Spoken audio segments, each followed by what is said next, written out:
Salut Nina, Salut François Joseph. tu vas bien? Ça va et toi? Ouais, je suis ravi de t'accueillir aujourd'hui pour cet épisode. Tu as un parcours hyper intéressant, tu as notamment passé longtemps au Japon pour Veolia où tu as fait de l'intégration de filiales.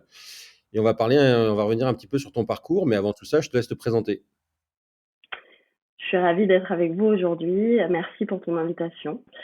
Moi, j'ai passé 15 ans en charge du développement durable et de la transformation, notamment pour Veolia en Asie. Et ces années de direction m'ont confirmé le potentiel d'impact positif ou négatif d'un leader sur son organisation pour la rendre plus durable, plus attractive. Donc, depuis 2020, j'accompagne ces leaders à diriger autrement et à laisser un héritage dont ils pourront être fiers. Donc concrètement, je suis consultante, coach et membre du conseil d'administration de deux organisations, dont Team for the Planet Tu peux nous spécifiquement. parler un petit peu de Team for the Planet, qui est déjà quand même connu de pas mal de personnes?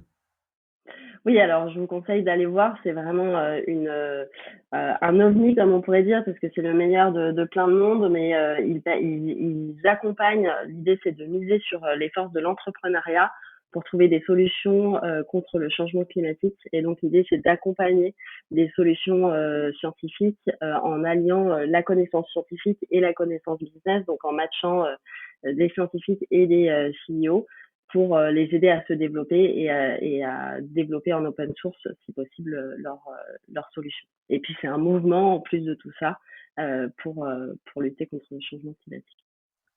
Et tu as eu quel parcours éducatif avant? Alors, moi, j'étais en prépa littéraire au départ. Ensuite, j'ai fait une licence en philo. Et ensuite, D'accord. sciences politiques, j'ai fait le master d'affaires internationales de Sciences Po à Paris. Ok. Et du coup, tu as tout de suite débuté chez Veolia ou t'es passé par d'autres sociétés avant? Non, figure-toi qu'au départ, alors ça c'est lié à à une petite prise de conscience quand j'étais ado, mais en gros, au départ, moi, je voulais contribuer à la paix. D'accord. C'était ça qui était important pour moi, et ça l'est toujours d'ailleurs, mais sous différentes formes. Et donc, je me suis destinée à être diplomate à la base. Et j'ai travaillé au ministère des Affaires étrangères en centrale, donc dans la cellule de crise. Et puis ensuite, au ministère des Affaires étrangères, donc à l'ambassade du Vietnam à Hanoï, en D'accord. chancellerie diplomatique. Donc, tu as quasiment toujours été en Asie dans ta carrière professionnelle? Ouais, j'ai passé plus de 10 ans en Asie. D'accord. Vietnam, Hong Kong, Japon, et puis j'ai travaillé sur toute la zone. Ok. Tu nous parles un petit peu justement de ton expérience, comment tu es arrivé chez Veolia et pourquoi tu as été sur ces missions et quels ont été les gros challenges de ces missions? Oui, absolument. Alors pourquoi je suis allée chez Veolia? Coup de chance, j'avais vraiment, enfin, j'adorais mon expérience dans le service public. C'était vraiment important pour moi. D'un point de vue intellectuel, c'était passionnant. Mais je dois dire que je sentais des limites. J'avais l'impression de ne pas avoir assez d'impact. En tout cas, j'avais besoin de plus de concret, plus d'action, plus de direct. Et donc là, j'ai eu la chance d'avoir cette opportunité de faire une mission pour eux en Asie. Et là, je repartais directement au CEO de la zone Agile. Donc j'ai eu une chance assez incroyable quand même, parce que j'étais assez jeune. Et j'ai adoré. J'ai adoré l'émission qui était hyper transversale. C'était à la fois stratégique, à la fois business, à la fois opérationnel. Je travaillais avec plein d'acteurs, que ce soit les RH, la com, les opérationnels, les business développeurs. Ce qui m'a beaucoup touchée dans cette entreprise, c'est la passion des gens, leur engagement. Et puis surtout la mission qui était de développer un accès aux ressources essentielles, de préserver les ressources essentielles. Et pour moi, je te parlais de paix tout à l'heure, c'est une manière de contribuer au développement local et territorial et donc de contribuer à la paix puisque on sait que la pression sur les ressources va amener de plus en plus de guerres et de migration. Quand on débarque comme ça au Japon, qu'est-ce qui est le plus choquant en termes de culture organisationnelle pour un Européen? Écoute, ce que je retiens de plus marquant au Japon, c'est l'importance du collectif sur l'individuel. C'est-à-dire que l'individu se dissout dans le collectif. Il est entièrement au service du groupe. Alors le groupe, ça peut être l'entreprise, mais ça peut être aussi la nation. Je te donne un exemple. Au lendemain de la Deuxième Guerre mondiale, le Japon était considéré comme un pays en développement. Et le gouvernement a encouragé une éthique et des politiques de travail intensives en choisissant les industries stratégiques. Et par rapport à ça, les Japonais ont accepté des salaires plus modestes pour avoir en échange une sécurité du travail. Et ça a entraîné une immense loyauté des salariés japonais pour leur entreprise, à tel point que c'est très très courant encore aujourd'hui d'avoir finalement une personne qui fait toute sa carrière dans une entreprise. C'est même suspicieux parfois d'avoir des gens qui passent d'une entreprise à une autre. Alors ça change avec les jeunes générations et les entreprises internationales, mais c'est encore tout nouveau. Et je vais te donner une illustration sur si ça te va, sur cette idée d'individuel et de collectif. Au début de ma mission, j'ai assisté, donc je suis arrivée au Japon, j'avais une mission de transformation de l'organisation, de la culture, j'étais au COMEX, donc c'était quand même une belle promotion, mais il y avait vraiment tout à faire. Et au début de ma mission, je suis dans une réunion avec des managers de haut niveau, et là, il y a un senior qui demande expressément la parole et qui dit, voilà, je suis vraiment désolée, mais je serai absent lundi. Donc là, je me dis, oui, d'accord. Pourquoi prendre la parole pour ça? Tu vois, je me dis, bon, c'est un peu du surprésentéisme ou un peu du sacrifice, tu vois, au niveau du groupe. Le mec prend jamais ses vacances. Et pour lui, c'était juste du respect. Voilà. Et un autre exemple plus perso, mais qui est très parlant, et je pense que les Français comprendront, au Japon, c'est très courant d'aller faire ses courses, en tout cas moi je le faisais, de laisser ses courses sur son vélo pas attaché pour aller dans un autre magasin. Tu reviens 30 minutes plus tard, tu as tes courses et ton vélo qui sont toujours là. Donc ça peut faire rire, mais moi je trouve que c'est un symbole de respect et de vivre ensemble qui est ultra caractéristique du Japon. C'est pas à Marseille que ça se passerait comme ça, on est d'accord. Il y a Paris. Voilà. Et du coup, quels sont les grands enseignements que tu as appris, toi, pour faire le joint entre nos cultures différentes et nos différentes cultures, ouais. Ouais, j'aime bien me rappeler d'un mot. Les étrangers ils utilisent souvent un verbe au Japon qui se dit tatamiser. Tu connais ou pas? Ouais. Non.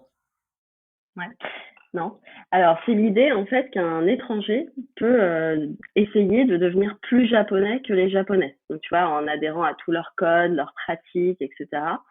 Même si au fond du fond, ils seront jamais reconnus comme des Japonais par les Japonais. Mais bon, c'est cette idée que tu deviens plus japonais que japonais. Et ça vaut pour les individus, mais ça vaut aussi pour les entreprises. Et en fait, c'est un peu cette idée-là au Japon, c'est que elles s'installent au Japon, ces entreprises, et elles deviennent finalement plus japonaises qu'internationales. C'était le cas avec Veolia. 90% des employés ne parlaient pas anglais. Et en plus, l'entreprise s'est développée par l'acquisition de petites entreprises familiales japonaises. Donc, c'était compliqué. Donc l'enjeu pour nous, c'était vraiment de créer une culture singulière, harmonieuse entre toutes ces influences-là pour s'adapter au marché qui se transforme énormément. Euh, et pour répondre à ta question sur les apprentissages pour naviguer un peu ces cultures, moi, un de mes défis, c'était d'accepter notre différence euh, par rapport au temps et à la prise de décision. Tu Au peux Japon, détailler? c'est vrai. Ouais, ouais. Au Japon, c'est du temps long. C'est pas en 2 ans que tu vas changer les choses. Et moi, je venais de Hong Kong où tout se fait en un claquement de doigts. C'est hyper rapide, hyper efficace. En plus, j'avais une mission, comme je te disais, de transformation très ambitieuse et beaucoup de pression de la part du COMEX. Donc, j'étais très focus efficacité et rapidité. Sauf que mes collègues japonais, eux, pas du tout. Ce qui comptait pour eux, c'était l'absence de vagues, le consensus. Je vais te donner un exemple. J'ai mené un projet de transformation des bureaux, des modes de travail, en introduisant du flex office et du télétravail avant même la pandémie Covid. D'accord. Donc c'était une totale révélation et révolution dans un pays où les employés sont pas censés partir avant leur boss. D'accord. Et parmi tous les défis, je te parle même pas de tous les défis, mais une anecdote qui maintenant me fait rire, mais sur le moment pas trop.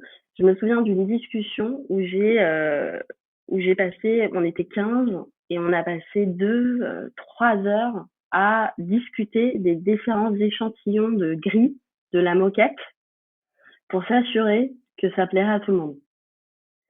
Donc c'est pour te dire l'importance de prendre son temps et de s'assurer que ça va être accepté, tu vois. Et au-delà de cette anecdote qui sur le moment m'a tendu, mais ce que j'en ai retenu après coup, c'est que l'enjeu quand tu essayes de travailler dans un environnement multiculturel, c'est d'accepter de ne pas détenir la vérité.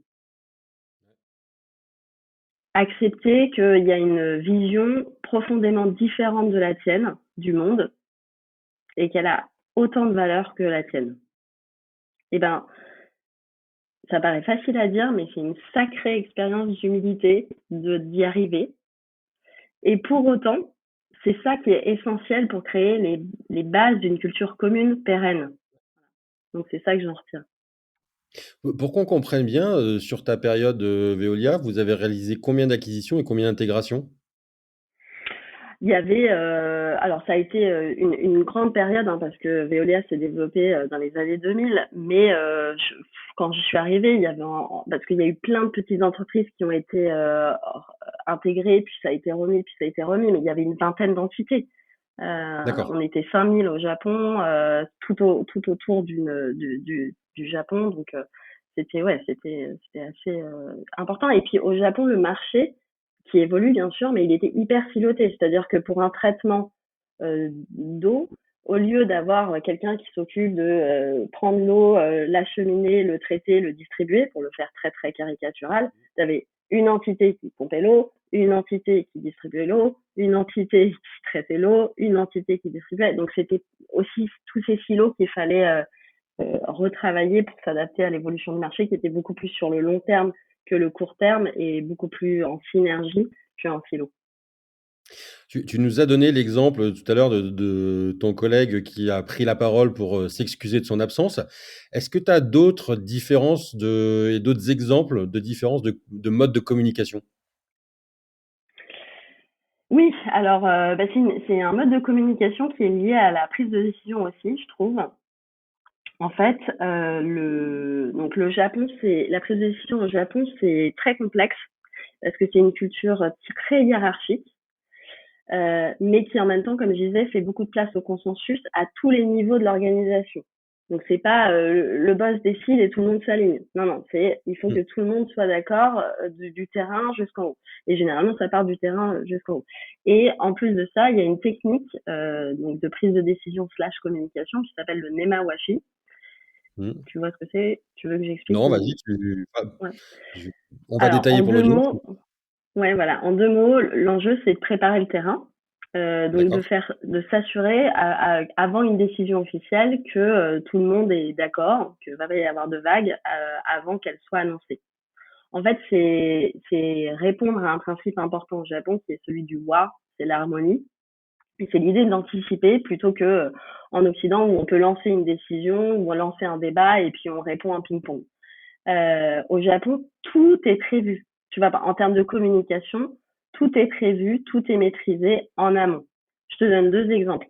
Je me souviens d'un VP, donc quelqu'un de très haut niveau qui était brillant en plus, et qui était allé en Europe voir un échange de haut niveau de COMEX et il était revenu en disant c'est incroyable, les patrons répondent à chaud aux questions des gens. Alors que, en fait, lui, il m'expliquait, bah non, mais dans toutes les entreprises japonaises, tu as toutes les questions à l'avance, tu as toutes les réponses préparées à l'avance, et ensuite, pendant la présentation, bah, voilà, c'est un tapis qui se déroule. Un Euh, spectacle. je, oui, voilà, exactement. Enfin, en tout cas, voilà, tout est maîtrisé. C'est une de leurs forces hein, aussi, hein, de maîtriser autant. Mais du coup, au quotidien, c'est pas easy easy. Donc, moi, je te donne une évolution que enfin, un apprentissage. Euh, Au départ, je pense que j'y allais un peu trop au forceps, c'est-à-dire j'avais une enquête à envoyer à plein d'employés et j'ai joué le jeu. Hein. Je l'ai envoyé à la RH, au CEO, à tous les membres du COMEX. Je leur ai demandé des retours dans une deadline raisonnable. Et je prends en compte les retours, mais bon, j'envoie à la date prévue, même si j'ai pas les retours de tout le monde. Et là, j'ai eu une crise intersidérale de la part de certaines personnes. C'est remonté jusqu'au CEO. Euh, et donc, j'ai appris ma leçon. Je me suis dit, OK, on peut pas forcer, on peut pas passer en force. Enfin, même si ça me paraissait pas être passé en force, mais voilà. Et donc, du coup, j'ai appris à, bien sûr, garder mon côté structuration, action, mais j'ai investi des temps réguliers pour échanger avec chaque personne, pour comprendre leurs besoins, pour faire passer mes messages petit à petit. Et même si j'étais sous l'eau, investir du temps pour créer du lien, ça a été le meilleur investissement possible. Voilà. Concrètement, comment tu l'as investi ce temps? Tu t'es déplacé dans les différents lieux? Tu as trouvé des ambassadeurs? Il y a eu quoi en fait? Oui, plusieurs choses. Alors déjà, il y avait identifier, moi c'est quelque chose que je fais beaucoup en coaching avec mes clients et qu'on fait assez peu en fait. J'ai identifié mes alliés, mes détracteurs. Ça a été important pour savoir avec qui manœuvrer. Et puis ensuite, il y avait soit des échanges téléphoniques réguliers, soit des déjeuners. Alors normalement au Japon, ce qui fonctionne beaucoup, c'est le soir, les non-nikai. Mais bon, moi, je voulais faire un peu différemment, donc je faisais pas mal de déjeuners. Et sinon, j'allais sur le terrain, beaucoup, pour beaucoup de visites de sites. Et ce qu'on a fait aussi, c'est qu'on a développé, ça a été très important pour nous de donner la parole à tous les différents acteurs du pays. Donc, on a développé deux choses. On faisait une newsletter toutes les semaines et là, on allait sur différents sites et on posait des questions, on les faisait parler sur différents sujets. Et le deuxième point, on a développé un groupe d'ambassadeurs dans le bureau après la transformation, qu'on appelait les Good Neighbors.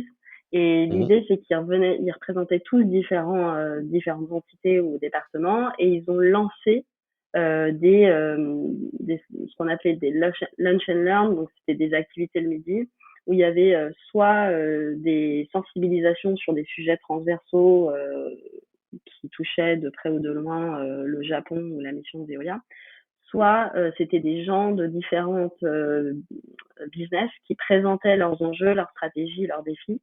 Et à chaque fois, en fait, on intégrait une pratique un peu de co-développement, c'est-à-dire que on leur demandait d'apporter un défi et puis les autres travaillaient dessus en intelligence collective. Donc ça permettait voilà, de développer des liens. Tu nous as déjà donné pas mal d'exemples, mais est-ce que selon toi, il y a d'autres éléments clés qui facilitent la création d'une culture enfin, d'une intégration d'une société dans un cadre multiculturel? Oui, oui, oui. Alors, là, tu veux dire l'intégration d'une société Ouais. dans un cadre multiculturel? Alors pour moi, il y a 4 points qui sont fondamentaux. D'abord, il y a comprendre le terrain, établir un pacte commun, travailler ensemble sur des projets concrets et être en mode test and learn. Donc je te donne, je vais un peu élaborer, mais le premier point sur comprendre le terrain, alors ça c'est une anecdote qui, c'est drôle parce que j'ai appris que c'était arrivé à un ami entrepreneur, mais aussi à un grand groupe, la même chose. C'est quelqu'un qui développait des produits français au Japon, et c'était une très bonne idée puisque les produits français ont la cote au Japon. Mais il y a une gamme qui a pas du tout décollé. C'était les bougies et les parfums d'intérieur. Ah, Et pourquoi? Bah, tout simplement parce que en fait, au Japon, on ne supporte pas les odeurs. Ça se fait pas du tout d'avoir des senteurs fortes, voilà. Donc en fait, et donc une entreprise internationale s'est aussi heurtée au même problème à un certain moment.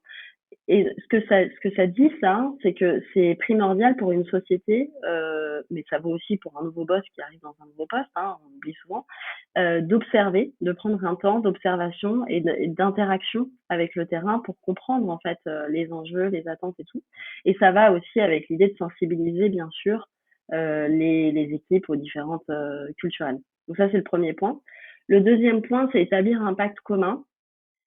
Et ça vaut qu'on soit dans une société, enfin dans une intégration avec des cultures très très différentes ou dans une intégration avec des cultures similaires.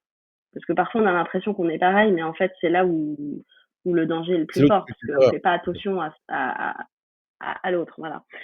Donc là, l'idée, c'est vraiment de mettre à plat ces modes de fonctionnement et de les dire. Généralement, on ne dit pas, en fait, quand on est dans sa propre culture, bah, on fonctionne comme ça, moi je dis des choses comme ça on ne le dit pas. Donc c'est d'oser dire ce qui est important. Donc je te donne un exemple, j'ai accompagné récemment une équipe multiculturelle. Et en fait, la première chose, il y avait beaucoup de tensions dans l'équipe. Et la première chose qu'on s'est dit, c'est, mais en fait, il n'y a pas de cadre commun. Donc, on s'est posé et on a mis des règles de fonctionnement sur comment on décide, comment on communique, comment on se donne des feedbacks. Et ça, c'est hyper important pour pouvoir fonctionner ensemble. Et c'est un peu ton filet de sécurité, on va dire, pour pouvoir commencer ton intégration. Et puis après, moi, ce que j'ai vu, c'est de travailler sur des projets communs concrets. En fait, les gens parlent, mais quand il s'agit de se lancer à s'intégrer, s'ils travaillent pas sur des sujets communs, ça marche pas. Et en plus, il y a beaucoup de défiance qui se crée. Tu vois, là, par exemple, j'ai accompagné 2 équipes, une qui était en charge de l'opérationnel et une du commercial. Et comme souvent, elles se comprenaient pas. Et même il y avait de la défiance parce que les business développeurs, ils avaient l'impression que les opérationnels, ils sabotaient le travail parce qu'ils voulaient pas faire ce qui était vendu, en tout cas pas autant. Voilà. Et puis à l'inverse, les opérationnels, ils avaient l'impression d'être considérés comme des exécutants sans prise en compte de leurs contraintes et de la spécificité de leur travail. Et ben on a fait deux choses. Déjà on a aménagé l'espace pour qu'ils soient les uns à côté des autres et qu'ils puissent se parler de manière informelle qui ne se voyaient pas, donc ils se parlaient pas, etc. Et la deuxième chose, c'est qu'on les a fait travailler sur un projet en commun dès le début. Tu vois, pas l'un en amont, l'autre en aval. Bah, ça a tout changé. La communication informelle a pris, la confiance s'est installée, la coopération s'est fluidifiée, et puis le business a suivi. Voilà. Et donc le dernier point que je voulais dire, c'était avancer en mode test and learn, parce que souvent, mais comme dans des contrats entre des entreprises, on a l'impression que c'est figé et que il faut s'y tenir. Et en fait, moi, je me rends compte dans le multiculturel, il y a tellement d'autres facteurs que le multiculturel. Il y a aussi la personnalité, le business, le contexte, etc. Ce qui est important, c'est de s'autoriser à faire évoluer, à revoir au fur et à mesure les règles de fonctionnement, les choses pour améliorer au fur et à mesure des expériences. Là, ce que tu nous racontes, il y a aussi bien ton expérience Veolia, mais il y a d'autres expériences. Est-ce que tu dirais que c'est plus facile de prendre conscience des différences quand on est avec 2 langues étrangères ou quand on parle la même langue maternelle?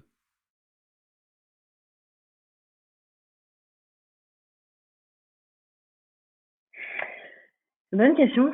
Je dirais plutôt avec, enfin, ça dépend de ton niveau de conscience et de prise de recul par rapport à ta propre culture. Mais je dirais que c'est peut-être plus facile de voir les différences avec deux cultures radicalement opposées qu'avec deux cultures similaires. Euh, et pourtant il y a des différences. Tu vois, c'était alors j'ai pas la stat là, mais j'avais entendu que là où il y avait le plus gros échec d'intégration multiculturelle ou de projet multiculturel, c'était entre des Anglais et des Américains. Ah ouais. Parce qu'ils avaient l'impression qu'ils fonctionnaient ensemble, alors que sur plein de niveaux, non. Mmh. Ils fonctionnent pas exactement de la même manière. Et donc, du coup, ils prennent pas le temps d'être curieux ou de se dire, bon, bah, nous, on fonctionne comme ça, vous fonctionnez comment? Tu vois? Il y a un peu ce truc que tu prends pour acquis un alignement de pensée, alors que pas forcément. Je Moi, je réponds à ta dirais question ou que pas? ouais, que tu réponds parfaitement à ma question et moi, je rajouterais un petit exemple perso, c'est qu'échanger avec des Belges ou avec des Canadiens, on a les mêmes mots, mais ils veulent pas dire du tout la même chose, donc c'est très compliqué. Exactement. Exactement. On a parlé beaucoup de l'organisation, mais quand on parle, des hommes qui la soutiennent, est-ce qu'il y a des, façons bien particulières de soutenir les managers pour qu'ils portent ces différents types de projets? Oui, je te confirme que c'est pas évident de mener ce type de projet et de travailler dans des environnements divers en termes de culture. Je vais partir de mon expérience, même si c'était pas le meilleur souvenir du monde, mais en fait, avant de travailler au Japon, j'ai fait des missions ponctuelles sur place. Et un jour, je présentais un nouveau projet qu'on ramenait de la zone à différents managers japonais. Et puis à la fin, je demande s'il y a des questions. Et là, silence, rien du tout. Donc j'essaye de relancer un peu, rien. Je me dis, bon, bah, soit ils ont rien compris, soit ils sont complètement contre le projet. Et Ouais, dans les deux cas, c'est pas très bon signe. pas Du très coup, je me dis, bon, positif. bah, je vais me rasseoir. Et puis là, j'ai une collègue japonaise qui, super discrètement, me dit, me fait signe de regarder la salle, d'attendre et tout. Donc, je regarde sans grande conviction et je vois quelqu'un qui fait un geste vers moi, qui me regarde et qui fait un mouvement. Et je me dis, bah, il doit y avoir quelque chose, parce que les Japonais, généralement, regardent pas dans les yeux. Donc, je lui demande s'il y a quelque chose à me dire. Et là, il avait une question ultra pertinente. Donc, en fait, ce que je veux dire, c'est que si j'avais pas eu ce coup de pouce à ce moment-là, je serais partie passer à côté d'une question qui était cruciale pour la réussite de mon projet. Et moi, comme coup de pouce, ce que je conseille généralement aux managers, c'est de regarder le livre de The Culture Map d'Erin Meyer. Tu connais? Ouais, j'en ai entendu parler. Moi, t'en as entendu parler. Bah, vraiment, je te conseille parce qu'il est très pratico-pratique. Il y a plein de cas très concrets. Et en fait, elle a créé un système qui divise la culture en 8 dimensions et qui explique comment une culture va créer de la confiance, comment une autre va le faire, comment une culture va donner du feedback, est-ce que quand tu communiques, par exemple, les Américains, elle appelle ça le low context, high context. Donc, par exemple, des Américains vont dire que il faut tout expliciter pour que ce soit clair parce qu'on n'a pas beaucoup de contexte en commun, alors que des Français ou des Japonais, ils vont se dire, bah, on va parler beaucoup par image, il va y avoir beaucoup d'ellipses parce que ça va être compris entre les lignes. Et donc, voilà. Donc, il te montre toutes ces dimensions-là et ça te permet de comprendre comment ta façon de travailler d'un point de vue culturel va impacter l'autre et va être perçue. Et donc, à partir de ça, tu peux prendre des cas concrets et essayer de voir avec les lunettes de ta culture et avec les lunettes de la culture de l'autre, comment trouver un modus operandi. Je trouve ça vraiment très puissant. Quelles sont les grandes qualités, pour un manager pour porter une transformation dans un contexte multiculturel?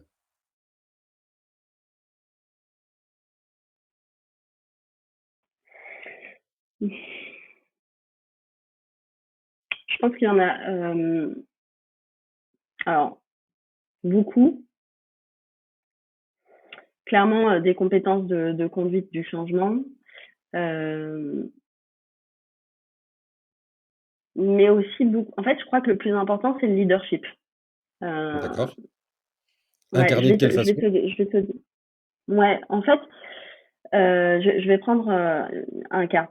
Au début de ma mission au Japon, enfin, c'était vraiment très très très très dur. Voilà, j'avais une vision de où je voulais aller, j'avais un soutien de mes managers, enfin, du top, mais je faisais face à des murs de résistance et je poussais ces murs coûte que coûte jusqu'à quasiment à être en burn-out. Et un Mmh. jour, dans un COMEX, je me suis dit, j'ai eu comme une révélation, et je me suis dit, mais en fait, si les leaders qui amènent ce changement ou cette transformation, ils incarnent pas le changement, ils donnent pas envie, eux, dans leur manière d'être, dans leur manière de faire, etc., de faire ce changement, bah, personne va vouloir les suivre. Mmh. Donc, moi, je me suis dit, bon, bah, je vais commencer à mon échelle. Et je me suis formée au coaching systémique à cette époque-là, D'accord. comme un outil de leadership, en fait. Hein. Mmh. Et là, l'idée, ça a été de rendre, et c'est ce type-là de leadership que je veux dire, c'est que de rendre les acteurs, les employés, acteurs du changement, plutôt que de dire qu'est-ce qu'il y a à faire, quelle est la solution, et de pousser tout le monde à faire les choses, c'est de les rendre maîtres de la solution. Parce qu'en fait, c'est les gens sur le terrain qui savent. Et puis surtout, c'est tellement complexe que tu peux pas tout maîtriser. Et cette approche de leadership inversé, on va dire ça comme ça a été une révélation pour moi. mais aussi pour l'équipe et pour l'entreprise. Donc je dirais que conduite du changement, ok, mais surtout leadership, de l'humilité, de savoir que tu ne sais pas, en tout cas pas tout, beaucoup d'agilité et beaucoup de patience. Bon, la patience, c'est la mère des vertus. Voilà. Tu nous as expliqué que justement, c'est à cette période que tu t'es formé au coaching. Il y a eu d'autres, Mm. impacts, sur ta vie perso de ce séjour au Japon et sur ton métier d'aujourd'hui?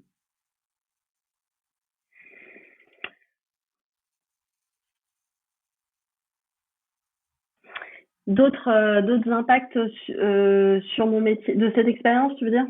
Ouais, cette expérience, elle t'a influencé de quelle façon?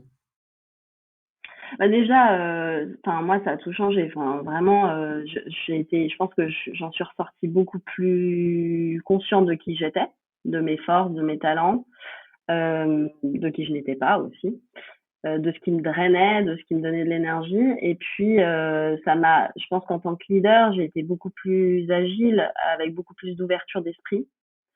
Mais ce que ça m'a vraiment appris, c'est deux choses. C'est ce que je te disais, le pouvoir, enfin le côté humilité. Et c'est pas facile, hein, quand même, parce qu'on est dans des sociétés, notamment occidentales, où on est valorisé par notre connaissance. Et donc là, accepter que tu ne sais pas, c'est un peu contre-intuitif quand même, hein, comme truc. Mais vraiment, ça m'a permis de comprendre que tout le monde, c'est des bénéficiaires en fait d'un projet qui vont chacun avoir un bout du puzzle et que ton objectif, et c'est ça pour ça que j'aime bien le coaching, c'est de créer la méthode et l'espace qui fait que la solution va émerger du groupe et qu'on va prendre un pas décalé pour voir les choses autrement et pour faire émerger une solution. Donc ça, c'est le premier truc que ça m'a vraiment appris. Et le deuxième truc que ça m'a appris, c'est que dans des moments très compliqués, on peut avoir en fait, mais je pense que tu le sais mieux que moi, on peut avoir l'opportunité de créer un renouveau beaucoup plus aligné. Moi, j'ai eu une expérience compliquée avec une personne dans mon équipe à cette époque-là, au tout début, qui était plus âgée que moi et qui était japonaise. Et si au début ça se passait super bien, il y a un moment donné où ça s'est complètement inversé. Elle est devenue hyper négative, etc. Et je comprenais pas, je me posais 15 milliards de questions, j'ai essayé plein de choses pour arranger la situation. Puis à un moment donné, j'ai accepté que ça marchait pas. Et on a évolué toutes les deux par le haut. Et je l'ai vraiment vu comme un échec. Et un jour, j'ai parlé avec un coach japonais. Je lui disais, mais qu'est-ce que j'ai mal fait en fait, enfin, qu'est-ce que j'ai raté d'un point de vue culturel avec cette personne. Et là, il m'a regardé, il m'a dit, ben, en fait, ce que tu n'as pas compris, c'est qu'il y a des barrières culturelles qui parfois sont difficiles à franchir. Et que toi, en étant plus jeune qu'elle et pas japonaise, c'était compliqué pour elle, de toi à elle, mais aussi de elle aux autres, par rapport aux autres, d'être sous toi en fait. Donc, et puis que tu peux faire plein d'efforts. Enfin là, ça c'est moi qui le dis, mais il faut être deux pour faire du tango. Donc, voilà, tu peux pas forcer la personne. Mais au final, c'était a gift in disguise, comme on dit, parce que après ça, j'ai pu recruter une jeune femme qui était japonaise, mais qui avait vécu aux États-Unis. Et ensemble, on a créé des choses. J'aurais même pas pu imaginer, j'aurais même pas pu espérer créer autant de choses que ça avec elle. Donc ça m'a vraiment appris à faire confiance à la crise comme une opportunité potentielle. Ça veut pas dire que c'est sympa, mais c'est possible. Il y a d'autres, situations particulières ou échecs auxquels tu penses, par rapport à et qui t'ont profondément changé? Oui, alors là, c'est un exemple qui me vient là en association d'idées, mais qui est pas forcément lié, au multiculturel, mais tu vois, j'ai accompagné un dirigeant dans une boîte du CAC 40 là récemment et à les aider. C'est une sorte de petite start-up dans la grande boîte et dans la grande entreprise, et l'idée, c'était, de les aider à structurer parce qu'ils avaient, triplé leur effectif, et de se projeter vers une nouvelle vision. Et en fait, au tout début de l'accompagnement, il y a eu une crise qui s'est passée entre 2 personnes. Il y a un énorme clash qui a monté à tous les niveaux.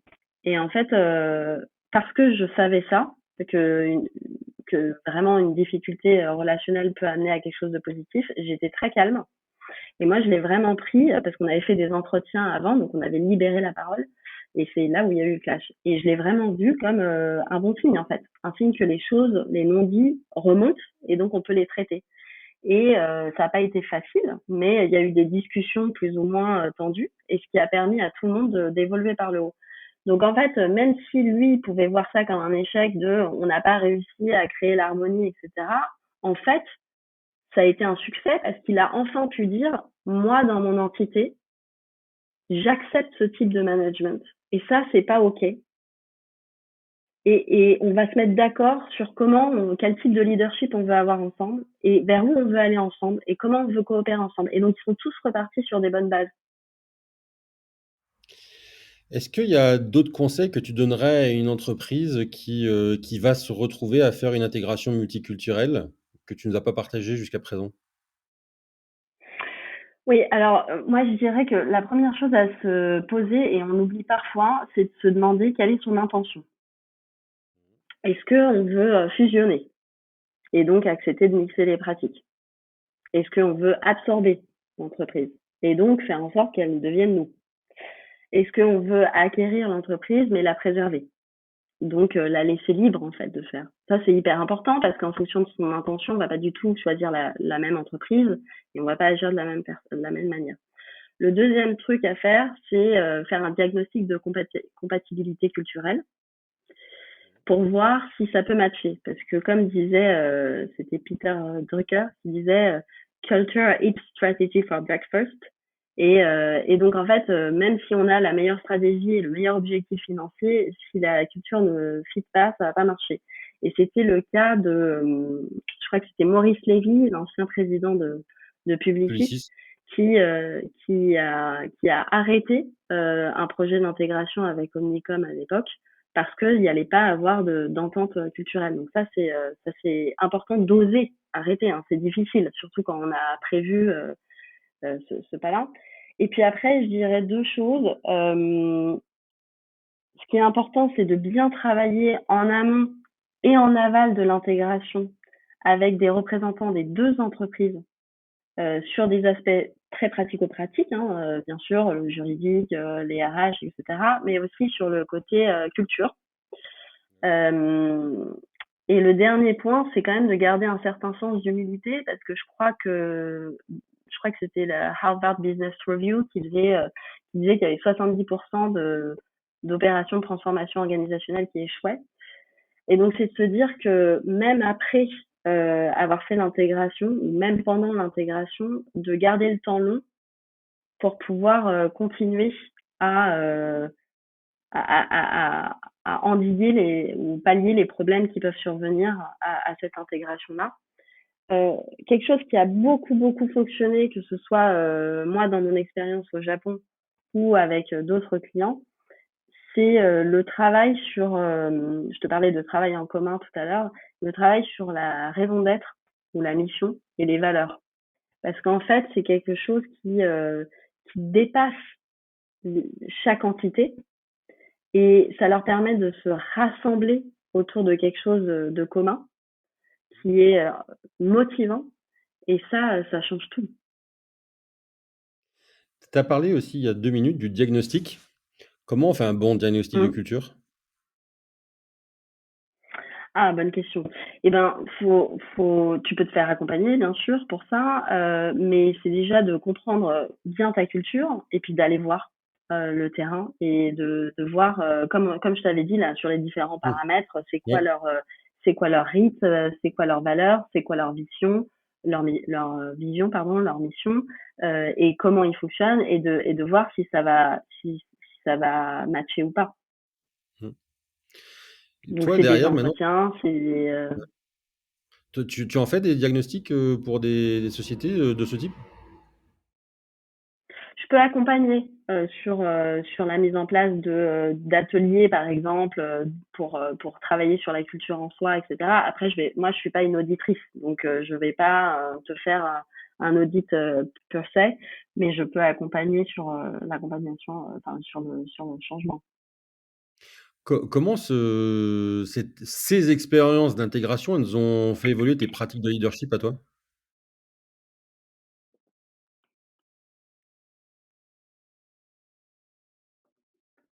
Je réfléchis parce que comme je t'ai déjà donné des éléments, j'essaie de voir s'il y a quelque chose Mmh. d'autre. Euh, et je te dis, moi, ça m'a apporté beaucoup plus d'ouverture d'esprit, mais euh, ça a surtout confirmé que le leadership traditionnel ne peut plus être la façon de faire aujourd'hui, que les leviers de performance purement financière ou l'autorité pour l'autorité, ça marche plus. En tout cas, c'est plus les seuls leviers de réussite d'un leader. Et pour moi, enfin, ce que je perçois et ce que je pressens, c'est que l'envie, plutôt que la peur, va nous donner l'envie de changer, la force de changer, la capacité de se fédérer durablement. Et quand je dis l'envie, c'est quoi? Ben, c'est arrêter d'imposer une décision, c'est arrêter de chercher à avoir toutes les solutions et tout contrôler, c'est faire confiance aux autres. Et on dit qu'on fait confiance, mais on le fait pas forcément. Donc c'est les laisser matérialiser la vision en fait et la transformer. C'est faire attention au sens au-delà du purement financier. Et puis c'est relier la performance financière et extra-financière parce qu'elles vont de pair et que contrairement à ce qu'on pense, et on l'a vu pendant la crise Covid, euh, c'est les entreprises qui avaient des missions fortes et qui avaient des engagements forts qui ont été les plus résilientes face à cette crise-là. Donc moi, j'y crois profondément. Je crois que un des plus grands défis des leaders aujourd'hui, ça peut paraître naïf, mais en fait, c'est vraiment très très dur. Euh, c'est de c'est de faire rêver en incarnant son rêve. Ah, c'est pas mal. J'aime bien l'image. Et quand tu post-rationalises tout ça, qu'est-ce qui, dans ton parcours, t'a préparé, en fait, à vivre ces moments-là? Et par rapport à l'objectif que tu me disais de faire la paix, qui était ton objectif de vie, plus jeune, de quelle façon, aujourd'hui, tu as l'impression de l'avoir, servi? En fait, c'est drôle parce que j'y pensais. Merci pour ta question, c'est une belle question. Enfin, toutes tes questions sont belles, mais celle-là particulièrement.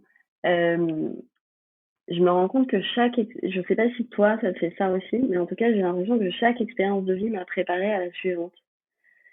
Tu vois, au Vietnam, j'ai appris la négociation, la diplomatie. À Hong Kong, j'ai appris à être efficace, à driver des projets, à être hyper business. Au Japon, j'ai appris à la transformation collective, etc. Et tout ça, ça m'a permis à être l'accompagnatrice que je suis aujourd'hui.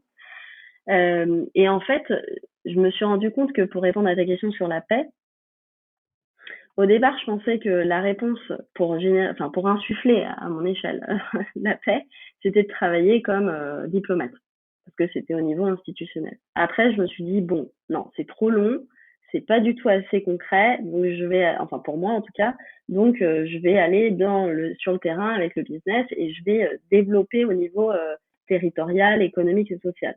Et puis après, je me suis dit, mais en fait, oui, c'est bien d'avoir des solutions techniques, mais le problème clé lié au changement climatique, alors c'est un blocage humain. C'est-à-dire que nous, on n'arrive pas à changer nos modèles de réussite. On n'arrive pas à se dire, on sera mieux en étant plus sobre. On sera mieux en consommant moins. Donc, ou on sera mieux en étant plus apaisés les uns avec les autres, en fait. Hein. On est enfermés dans nos modes de vie, grilles de vie, stress et tout.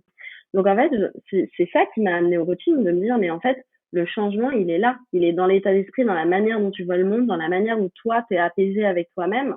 Mais combien de fois je l'ai vu? Moi, des managers ou des leaders ou des dirigeants avec qui je travaillais qui avaient des problèmes relationnels, soit avec leur père, soit avec PAIR, Et soit avec ouais, je suis pas psy encore, soit avec leur employé ou même avec leurs clients actionnaires. Donc tu vois, il y avait de la tension et de la friction.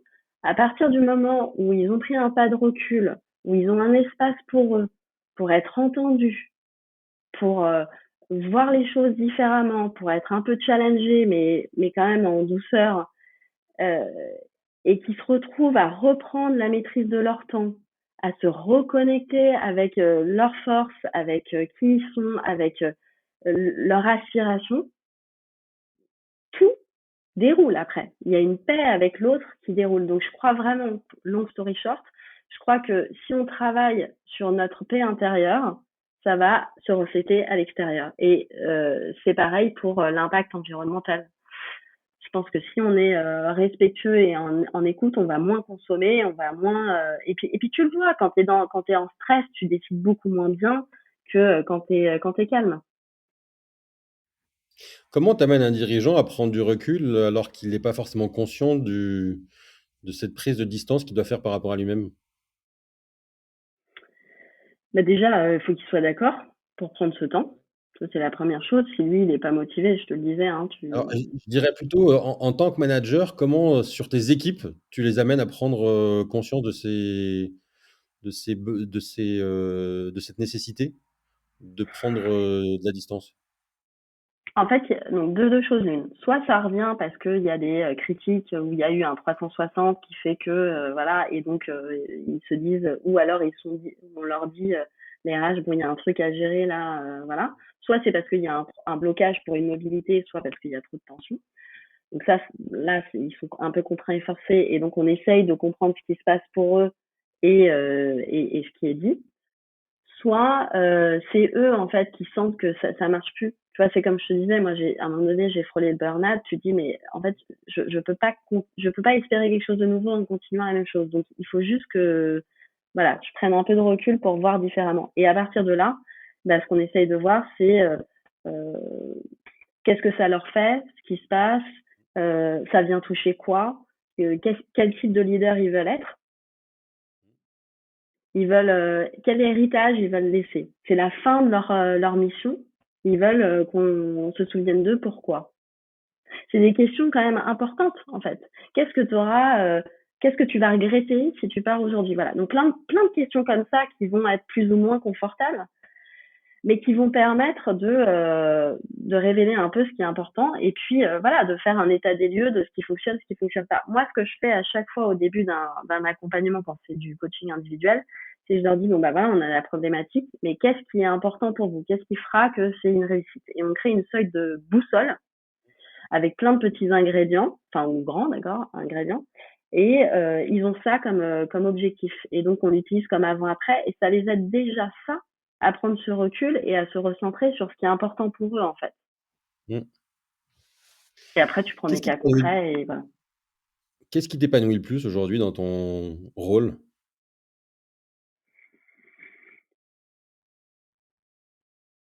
Plein de choses, en fait. Ce qui m'épanouit le plus, c'est vraiment de sentir que en étant pleinement présente à l'écoute, sans jugement de l'autre ou des problématiques des autres, il y a quelque chose qui a bougé. Il y a une sorte de shift qui s'est fait, soit parce qu'il y a une prise de conscience, soit parce qu'il y a un apaisement plus grand, soit parce que l'équipe elle s'est remise en mouvement. Tu vois, c'est un peu de recréer de la vie dans tout ça. Je vois beaucoup de gens qui sont en mode comme ça et hyper figés, hyper robots. Et je juge pas, hein, moi aussi je l'ai été et je le suis parfois encore.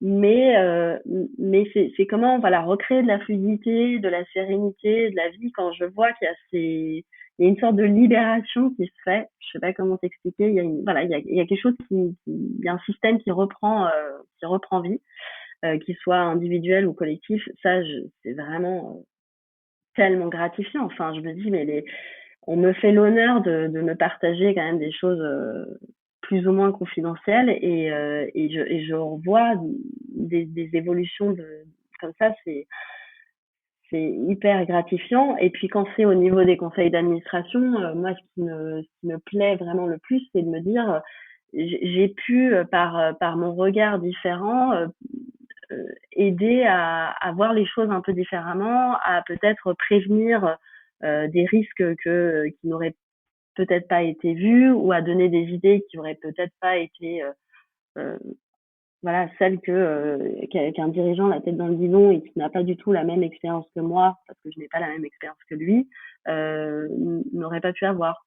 Donc voilà, c'est faire cette petite différence sur le chemin des Tu as personnes. anticipé ma prochaine question qui était justement sur ta différence dans le cadre d'un conseil d'administration. Est-ce qu'il y a une question que tu aurais aimé que je te pose et que je ne t'ai pas posée?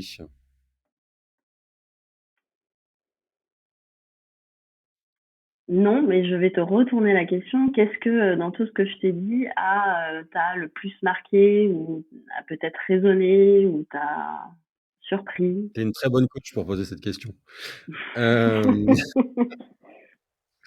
Euh, non, bah, enfin, si je devais faire un peu un résumé de tout ce qu'on a dit, c'est que effectivement, et après, ça fait écho plus ou moins à certains et en fonction des gens qui écouteront. Mais je pense que l'humilité, c'est la meilleure façon d'accepter l'autre, de se mettre en position par moment inférieure pour écouter, voir, comprendre comment il fonctionne. Je pense que c'est la règle qui fait qu'à un moment ou à un autre, on rentre dans un groupe ou on rentre pas. Et je pense que ça, c'est une bonne pratique. Après, il faut pas oublier le leadership.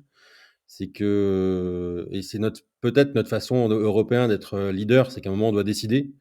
Et que nous, en tant que latins, on aime bien qu'il y ait un chef qui décide et qui tranche. Je- par expérience, nos amis nordiques ou nos amis d'autres pays sont plus dans le consensus que nous. Voilà. Je termine toujours Ouais, ces c'est un bon interviews point. par je termine toujours ces interviews par un petit Vas-y. quiz. Hein? Est-ce que tu es plutôt thé ou café? Café. Combien par jour? 2. Oh, c'est très raisonnable. Ouais, Alors, j'essaye. normalement, c'est une question que je pose par rapport à l'entreprise, mais je vais la poser par rapport à toi. Quel est ton mot préféré? Bah, tu vois, le mot qui m'est venu, et pourtant c'est pas celui auquel j'aurais pensé, mais c'est purpose, la raison d'être. D'accord. Si tu pouvais travailler avec un super-héros en coach avec toi ou en partenaire dans ton travail, tu aimerais travailler avec quel super-héros? Nelson Mandela. Ouais. Quelle est ta chanson qui pourrait être ton hymne, qui fait le plus, qui rappelle plus justement ton purpose? Coll. En plus, je m'en souviens jamais des titres de chansons. Écoute, c'est marrant parce qu'on m'a posé une question similaire il y a une semaine et le titre qui m'est venu, moi je fonctionne quand même beaucoup à l'intuition, qui n'est pas forcément la chanson que je préfère, mais c'est Be Happy. Et je crois que pourquoi ça m'a plu, parce que je crois qu'on est dans un monde en profonde mutation, très anxiogène aujourd'hui. Et pour moi, comme le disait Gilles Deleuze, la meilleure résistance, c'est de cultiver la joie. Mmh, c'est vrai. Donc, be happy. Mmh.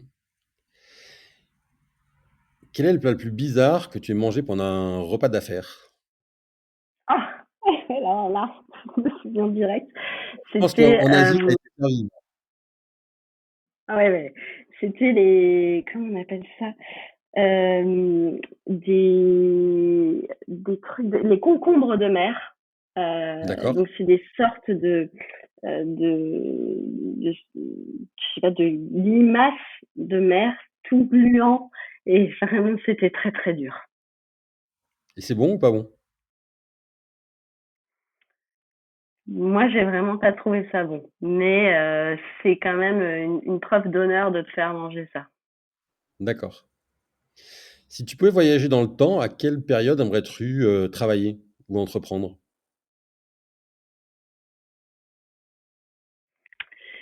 Alors, si on arrive à faire la bascule et créer un monde beaucoup plus résilient, solidaire, sobre, je voudrais avancer dans le temps et voir comment on a Ouais, réussi ça. ouais. Sinon, je ne sais pas. Je Est-ce pense que tu es qu'aujourd'hui, plutôt on a un McDo? grand rôle à jouer. Ouais, ouais, non, Vas-y. c'est sûr. Est-ce que tu es plutôt McDo ou gastro? Ni l'un ni l'autre parce que je suis végétarienne et que j'aime bien la nourriture simple, mais on va dire que j'aime bien le pain, beurre, fromage. D'accord, donc veggie, ouais. Est-ce que tu es plutôt lundi matin ou vendredi soir? Heu, Lundi matin, je suis heureuse de commencer une semaine avec plein de beaux projets et vendredi soir, je suis soulagée de toute la pression que je me suis mise et envie de profiter avec ma famille. Donc les deux. Bon. Comme on est vendredi soir, on sait que tu seras soulagé ce soir. Quelle est Voilà. la chose la plus étrange que tu aies dans ton bureau? La chose la plus étrange que j'ai dans mon bureau. Hmm. Écoute, j'ai remarqué, alors ça va faire un peu spirituel, mais que j'avais deux plumes, je sais pas d'où elles viennent, et blanche et noire, et je me dis c'est le yin et le yang, pour faire Que une j'allais bêtise dire, sur hein. le japonais. Et donc c'est d'accepter que voilà, les deux vont ensemble. Si des auditeurs souhaitent te contacter, quelle est la meilleure façon de venir à toi? LinkedIn ou sur mon site D'accord. Harmonia, ARMUNIA point MI, ME. Mmh. Dernière question. Alors là, on entend peut-être, Sophia, ma chienne, qui a décidé de se manifester. Dernière question. Elle a envie qu'on se contacte. Oui. Quelle est la personne que je dois inviter après toi? Ah, écoute, ça dépend, tu veux parler de quoi? Une personne que toi, tu aimerais bien entendre, s'exprimer. Écoute, je sais pas si tu l'as déjà interviewé, mais c'est spontanément, je pensais à Pierre Laurent, parce que c'est grâce à lui qu'on se Ouais, parle aujourd'hui. c'est prévu, hein? Euh, c'est prévu, voilà. Bon, bah écoute, je réfléchirai, je te dirai une autre reco. OK. Bon, bah, super. Écoute Nina, merci pour cette heure passée ensemble et puis à très Merci à bientôt. toi, à bientôt.